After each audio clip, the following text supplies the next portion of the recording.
It's one of the worst medical disasters in UK history. Thousands of people were infected with HIV and hepatitis after being given contaminated blood by the NHS in the 1970s and 80s. Decades later, victims are still fighting for compensation. Now, government officials are being hauled before a special inquiry session over what they call grave concerns about delays. So why is justice taking so long? Let's break it down.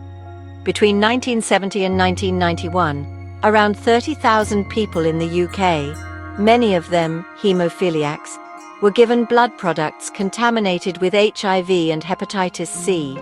Some were children, others were just patients who needed routine transfusions. The blood came from high-risk donors, including US prisoners, and was never properly screened. By the time the government admitted fault, 3,000 people had already died, and survivors faced lifelong illness, stigma, and poverty. Check out these numbers. Over 5,000 people infected with hepatitis C, more than 1,250 with HIV, and still, after all this time, so many families affected. Compensation schemes were finally launched in 2017, but here we are in 2025 and many are still waiting. After years of campaigning, a public inquiry started in 2018. In 2022, it confirmed what victims already knew. This was no accident. The inquiry called it a calamity caused by government and NHS failures.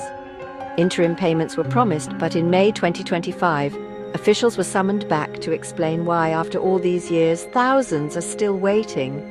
Campaigners say the system is full of red tape, with some dying before they ever see a penny. One widow told the BBC, "My husband died waiting. How many more will?" This isn't just about the past. Many survivors are now in their 60s or 70s. Time is running out for them to see justice or even a proper apology. And it raises bigger questions.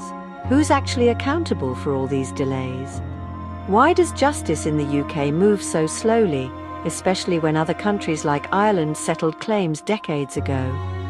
Even the head of the inquiry called these delays unacceptable.